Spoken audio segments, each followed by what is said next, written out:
Good evening again, and welcome. I see many familiar faces as well as new faces. On behalf of the Norwalk Land Trust, I'd like to personally thank you for your kind and continued support.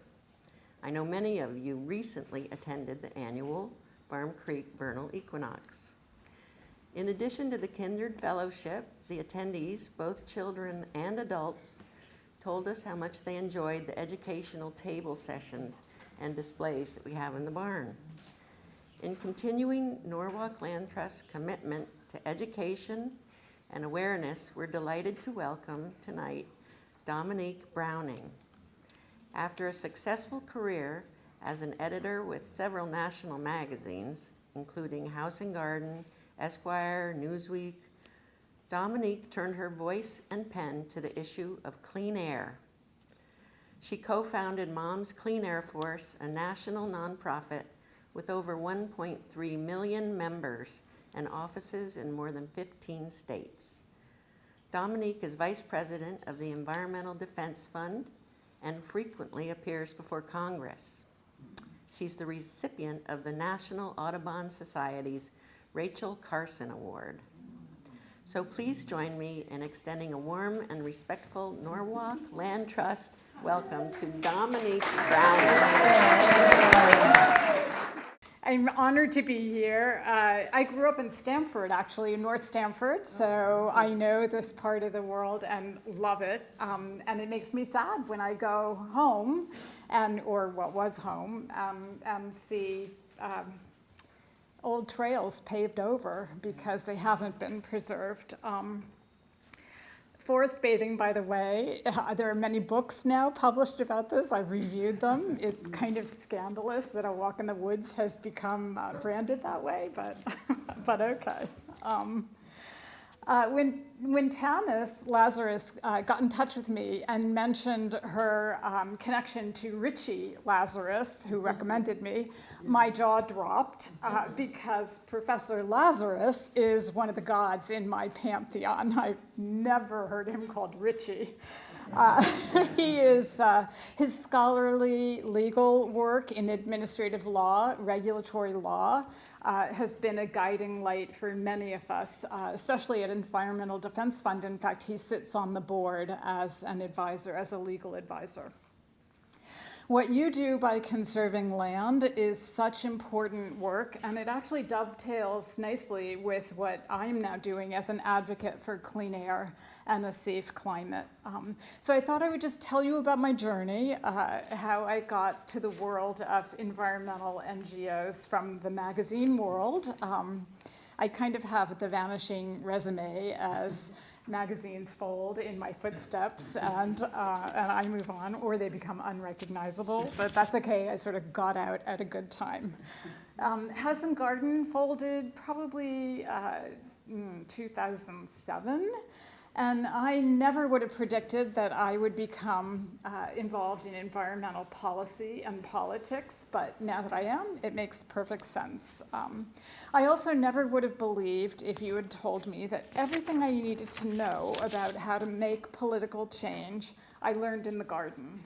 And that too makes a lot of sense. I'm a gardener and that is my passion, and I tend to see things through a gardening lens. So this is going to sound familiar to those of you who love to garden. Political change is, like gardening, slow. You invest a lot of time, and it can take years to see real payback. It is unpredictable. The best designs and intentions can be completely upended in a moment. It is reliant on you, and yet totally out of your control. And it's gorgeously rewarding when your efforts finally bloom, and then there's that windstorm that shoves everything to the ground. The most important thing about gardening seems the least glamorous, and that's the same in politics. It's doing the groundwork, preparing the soil. Many decades ago, I started worrying about climate change because in my own garden I was growing, which was in Pelham, New York, I was starting to grow camellias and things that normally would not grow this far north. And I did what I could as a magazine editor. I assigned pieces about it. Even had activist Bill McKibben writing a monthly column about what it was like to live a more sustainable lifestyle. And then everything was upended when House and Garden closed. The economy crashed, and so did my life. It was the end of working. I had never not worked. It was the end of good health because I was recovering from a cancer. And I was recovering from the end of an important love affair. So everything was falling apart at the same time. And I remember sitting at home, all surrounded by boxes, alone, and I thought, well, I'm finally a stay-at-home mother. But there were no children at home. My 2 sons had grown up and moved away, and I didn't know what to do with myself. So I began to talk to people and to figure out how to patch together a new life. One woman said to me, and it sounded incredibly wise when she said it, "Go where the love is." I had no idea what she was talking about, though, but I kept thinking about it. And so I decided to adopt Nancy Reagan's "just say yes" to everything. And I tried a lot of different things. Eventually I wrote a book, I started a blog. In those days, blogging was new. I consulted for the Wall Street Journal to reinvent their Saturday weekend section. I published essays, started reviewing garden books for the Times. And then I was asked by a friend of a friend of a friend to write a column for the Environmental Defense Fund, a column about what they do. And that's kind of how life goes. It's a friend of a friend of a friend of a friend who changes everything. And this woman said to me, write about what we do at EDF the way you write about sofas and armchairs and lilacs and roses. And I said, sure. And totally clueless that sofas and roses are a completely different subject from ocean acidification and fertilizer runoff. But that assignment changed my life, and it connected me with my old obsession, climate change. This was all just after Waxman-Markey, a very important bill that failed. And it was a cap-and-trade, market-based bill, actually derived from a Republican idea with Mitt Romney, and that really brought acid rain under control. But it failed. And after that, there were a lot of conversations about what went wrong. And one of the things that came up over and over again is what went wrong is nobody talked to us about why we needed to care and how we needed to tell our legislators to vote for this. I began to understand that we had a huge communications problem, and that's what I do, communications. When I was interviewing people at EDF about their work, I realized scientists were talking to scientists, economists were talking to economists, politicians were talking to politicians, and no one was talking to people like me. I'm educated and well-read. I would get to the end of these interviews and say, I don't understand a word you just said. It's so jargon-laden. Can you explain it to me now in regular English? And it really made me understand that nobody was helping us wrap our minds around what was climate change and why did we need to care about this. For another thing, I also began to understand that global warming is such a huge problem that it isn't up to each of us in our houses and in our gardens to fix it. It is not a consumer issue. We're not going to buy the right air filter or hang our clothes on the clothesline and solve this problem, although good habits are good habits. We need big systemic solutions, solutions that reduce the dangerous carbon and methane pollution, thickening that gorgeous quilt of our atmosphere and throwing our weather completely out of whack. I think about the skin on an apple, and even thinner than that is what makes Earth livable. That's it. So when we mess with that, we're really messing with a big thing. So it dawned on me suddenly I could still mother my children by tackling a problem that was going to have a huge impact on their futures. So a group of us gathered, and of course it was mothers on the EDF board who immediately understood the potential of harnessing women and families and mother love, and we talked about what we wanted to achieve. I wanted to re-engage old-fashioned habits of citizenship, just knowing what's going on and voting for change, to get involved with the policy process as well as the political process, and to remind people not to take things like clean air for granted. And most of all, I wanted to change the conversation from polar bears to people. With all due respect to the polar bears, whom I'm feeling increasingly sorry for, we really needed to start talking about why climate change was impacting people, and it wasn't happening in some faraway place.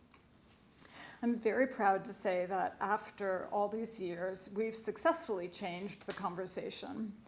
Scientists at EDF freaked out when I started writing about climate pollution, and they would send me notes saying that is not proper terminology, it is climate emissions. And of course, that's true, it is emissions, but people understand pollution, and pollution is not inaccurate.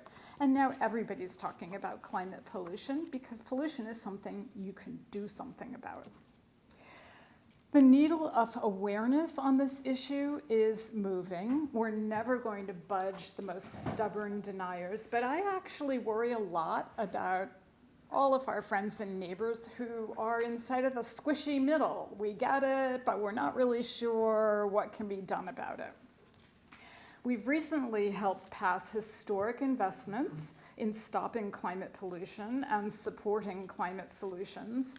Things like electrifying the vehicle fleets or capping orphan and abandoned wells. All of these are things I never heard of before I started doing this work. But it's kind of amazing to see video, which you can find on YouTube, with scientists and regular people going out into playgrounds, abandoned woods, and finding pipes sticking out of the ground, spewing methane, which you don't see with your naked eye, but with an infrared camera, it is spewing out.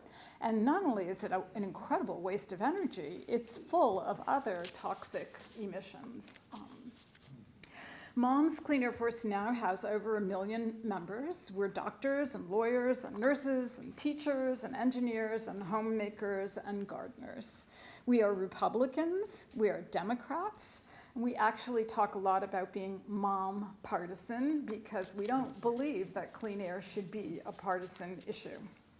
We educate our members about the issues. We ask people to sign petitions to EPA, to write letters to legislators, to visit their state houses, to meet with their governors, and basically tell people that we care and something has to be done. I remember the first time we went with a group of parents into the Senate halls, and these are enormous corridors made of white marble, and someone turned to me and said, "Are you sure this is legal? Are we allowed in here?" And it is an incredibly intimidating experience on purpose, right? So we really try to open doors and bring people in. We started 12 years ago working on a rule that had been argued about for 15 years before that, and that was called the Mercury and Air Toxics Rule. And I really related to that rule because I remembered when I was pregnant, I was told by my doctor, don't eat tuna fish. Just stop eating tuna fish while you're pregnant. No one ever told me why I shouldn't eat it. They said it's full of mercury, but I had no idea how the mercury got there. I kind of just thought it was there or it was a water problem. It turns out the mercury comes from air pollution. It comes from coal-fired power plants. They release mercury, a form of mercury, into the air. That rains down into the water. It bioconverts, and it is ingested by fish. And as fish eat fish and go higher and higher up the food chain, mercury, which is a very unusual poison, intensifies in its strength. It also is a biolipid. It loves fatty tissue. So as it moves up the food chain and gets into fattier fish, it lives there, it stays there. The only fatty tissue in a fetus is the brain. We now know that there is a cross in the placental barrier, that it isn't basically an atmosphere in the womb that completely protects the baby.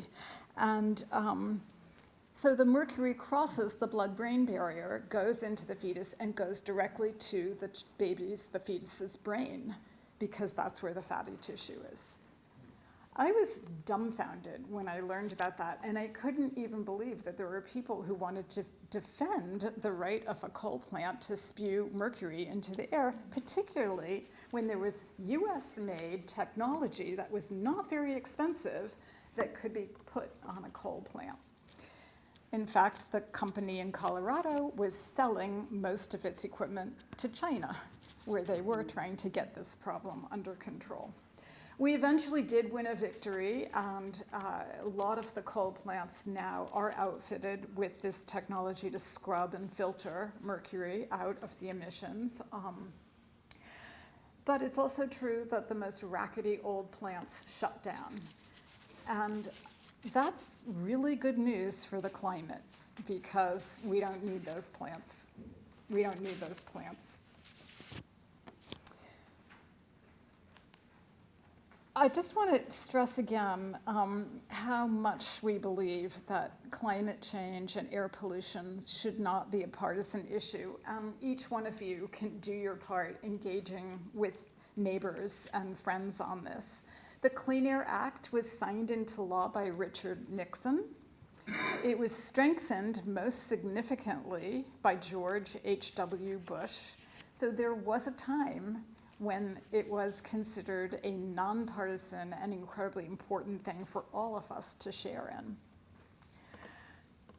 Now MOMS is turning to petrochemical issues, and I don't know in Connecticut what the status is, but the American Chemistry Council has rather cynically started marketing something called advanced recycling. And we're all worried about recycling issues because we are drowning in single-use plastic, and Asian countries don't want our waste anymore.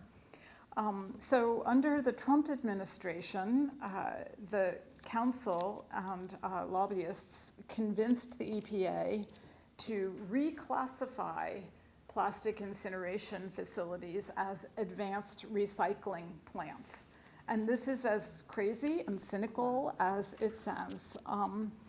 That hasn't changed yet with this EPA, which is kind of shocking to me.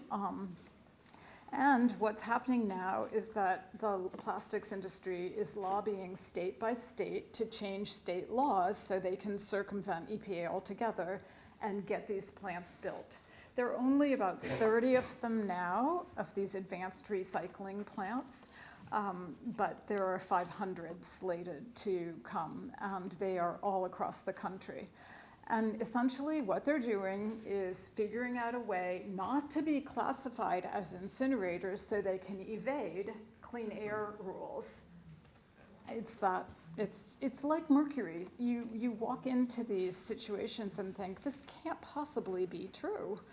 And yet it is. And it's not the answer to our recycling issues. There are other answers. Along with our moms over the years, I've learned a few important lessons. One is that all of our issues are interconnected. Air pollution, climate pollution, toxic chemical pollution, and land conservation. These are all interconnected. You work on one, and you're working on everything. Second, there's no magic key that is going to unlock the solution to our big problems.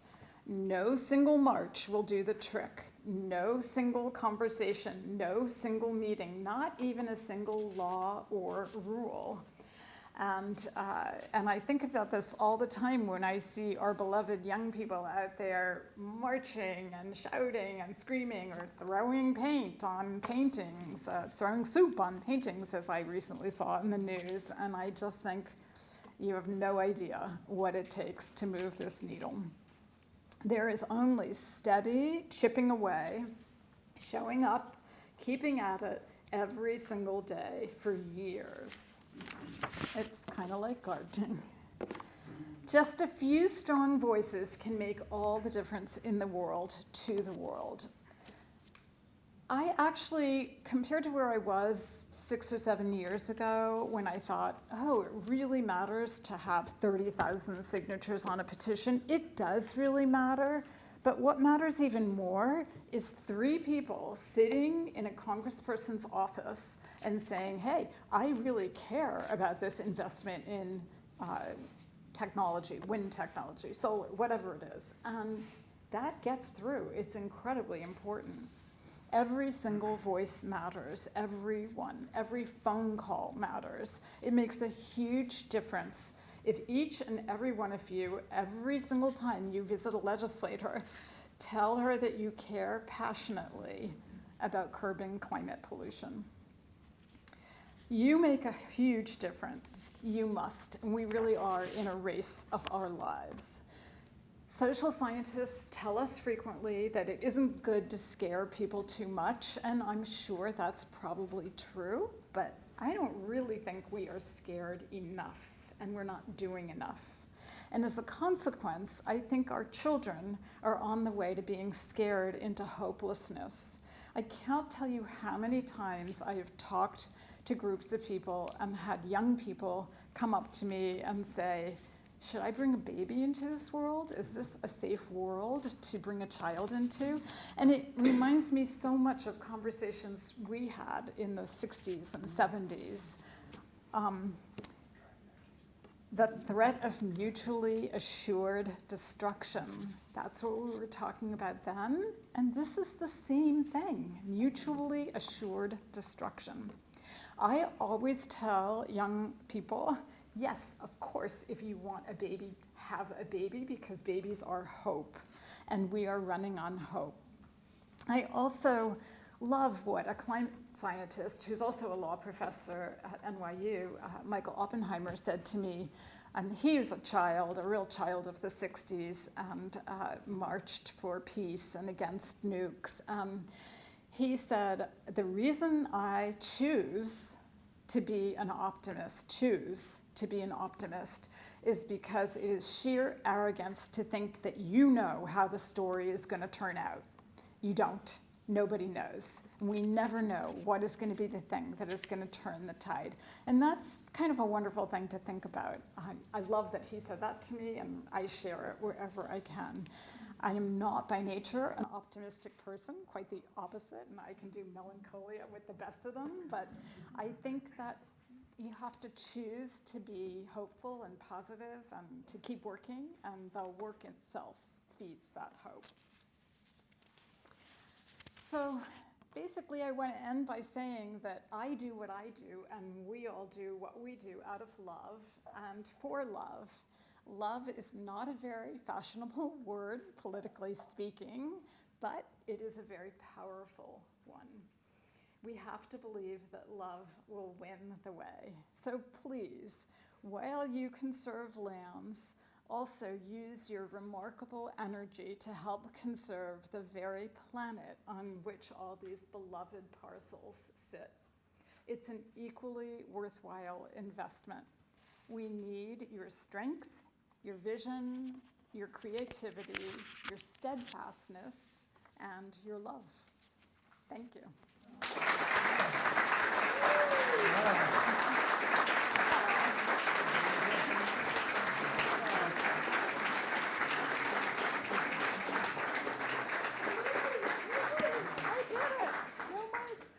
I told Tamis I would be very happy to answer questions if anybody wants to start a conversation or not. Yes. I just have a question because it's kind of interesting to I don't know if you've reflected on, like, what was it about the environment of the 70s that enabled all these landmark environmental laws to get passed? Because it's 50 years, the Inland Wetland Water Act for a lot of states, and for the Clean Air Act and Title IX and all these things. Like, what was it that kind of was the perfect storm for that era? It's such an important question. And in fact, Professor Lazarus has written a book of 40 years of environmental history. You know, it's a long answer and one that probably there isn't one answer for. We live in such a polarized environment now. But you know, let me also put some blame on the environmental movement and possibly on regulatory abuse. You know, there are a lot of people who feel the bureaucracy of getting anything done has gotten out of hand. The processes to get permitting have gotten way too extensive. You know, that turns people against environmental concerns. So, you know, I think there's probably blame on both sides of the political spectrum for this. And, you know, I would like to say that we will slowly move back, but, and here's where the polarized political climate comes in. We've watched as several important Republican leaders in the Senate have either, like Bob Inglis, have lost races because they came out for climate solutions one way or the other. Or we had a conversation with Mitt Romney, who said, I know it's a problem. I know climate change is really a disaster. And look what's happening in Utah. Lakes are drying up and arsenic in the salt in the sand is blowing in the air and poisoning people. And he said, I know it's a big problem. It's just, it's too painful to fix. That's not a good answer. And we will keep working, but you know, people see the price that's being paid, so we're far from that atmosphere, so to speak. Yes, sir. Yeah, I was wondering if you saw the essay in the New York Times by Bret Stephens recently, and then the whole Sunday magazine piece that they devoted to climate change. Yeah. And what was your, what's your assessment of that? It seemed to be that it was not exactly optimistic, but it wasn't apocalyptic either. Yeah, well, I mean, I don't think we have to be apocalyptic. And again, maybe that's just a choice. Yes, I saw that piece. On one hand, I felt glad that here's a voice for conservative readers. Here's a person who's saying, oh, yeah, this is a problem. On the other hand, I felt profoundly annoyed, like smoke coming out of my head, because he had to go to Greenland, which is a very expensive trip, to go see melting glaciers, which you could see on YouTube. And people have been talking about the retreating glaciers for decades. And it was almost inconceivable to me why that turned it. He kept saying, well, the man was very polite to me. The scientist who invited me was very polite. Which is why we don't scream at politicians when we go visit them, because that doesn't do any good. You know, welcome to the party, and I hope he embraces some solutions, because most people have long ago realized. Just if you'll excuse me, just interject a second, is that he was advocating market rather than government edict as solutions. What do you think of that? Well, listen, I'm a big market-based solution person, but the idea that we have a capitalist society that is not influenced by regulation and subsidies and all the rest of it is coconuts. I mean, right? The oil industry, the fossil fuel industry, has benefited from decades upon decades of subsidies and tax breaks and all the rest of it. So we have a capitalist society that is also a regulated society. So, you know, I think it's important to keep regulations going, and I would have liked it if cap and trade had passed, but it's now such a polluted term that we're just gonna throw money at the problem and see what works. And something will work. Many things will work, yes. Speaking of regulation with the... I'm just kind of close. Okay, so I'll try to project for everyone else. Speaking of like regulation, what are your thoughts on the newest like SEC climate disclosure I mean, I manage sustainability for a global manufacturer, and one of the biggest issues companies have with that mandated disclosure is around like scope 3 reporting, which is your upstream and downstream emissions that go into your products. Sorry, that was a very long-winded intro. Keep going. What are your thoughts? Like, do you think that having that mandated disclosure will actually drive change, or is it just like having visibility to the problem? No, I think it really could drive change. Like many things like this, it will be abused, and it won't be dealt with honestly. But I'll tell you what really captured me about that idea was talking to a friend who is on the board of an American auto company, and they commissioned a study, which I cannot get my hands on, it was private, of emissions, carbon emissions from the beginning of making a car all the way to the end. And what they found out was, in fact, if everybody kept their cars for 12 to 15 years, it would have enormous benefits. And part of the problem that we have is that we're constantly turning over and making new vehicles. So that's the kind of analysis where nobody even realized actually how much emission happens in manufacturing. Yeah. You know, but again, 80% like of everybody the has to do it, right? manufacturing. Yeah, it's important. I think it's really important, even just as an exercise in consciousness, Yeah. right? Yeah, all the clothing we throw away after 4 washes, and et cetera, et cetera, et cetera. Yes. Yeah, I just want to take issue with your point about the throwing advanced recycling out of the bus.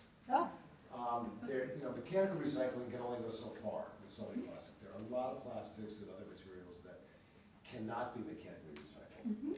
And there are literally dozens and dozens of technologies out there for advanced recycling that could do this. So just my point being that don't throw it under the bus yet. In that it's not just pyrolysis and incineration. There is glycolysis and a whole bunch of other yes. technologies that are out there that could take a lot of materials that cannot technically be mechanically recycled to be advanced recycling. So please don't take a position that you're throwing it under the bus. You are exactly right. You're exactly right. What we are objecting to is that particular industry's effort not to be classified as incineration and thereby evade Well, air it's just pollution getting around rules. state laws. And so in the state of Connecticut, for example, we don't landfill anything in the state of Connecticut, in southwestern Connecticut. It all goes to a waste to trash energy in Bridgeport. So we landfill nothing here in southwestern Connecticut. But beyond that, the regulations about mechanical recycling, if you've ever been to a MRF where they sort things, it's really, really hard to do. Yes, I know. And then you get plastics like that speaker on the platform right there that needs to be recycled. It can't be mechanically recycled. There has to be solutions to be recycled. Right. So don't throw it under the bus. I'm just saying, don't come up with solutions that make the problem worse. And if these things are properly classified as incineration, we use incineration for a lot of things, and necessarily, it needs to have scrubbers and filters and keeping the pollution out. I'm also rethinking my attitude about landfill, because there's this gorgeous park on Staten Island that is made on landfill. Everybody should know about it and go visit. Yes, exactly. It's incredible. So, like, landfill can be kind of cool. Give us like maybe one of your mantras to stay optimistic and say, or one of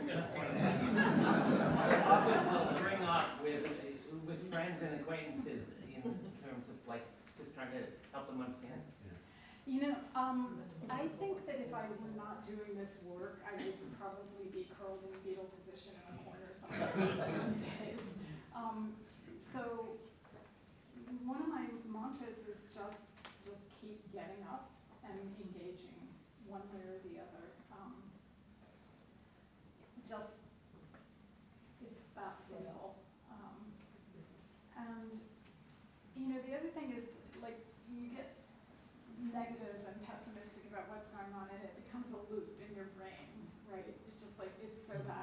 mess, it's so terrible. If you stop that and just think, no, wait a minute, I have the power to make a difference. I'm gonna write a letter to my senator, or I'm gonna get on the New York Times website and write a comment to somebody who's like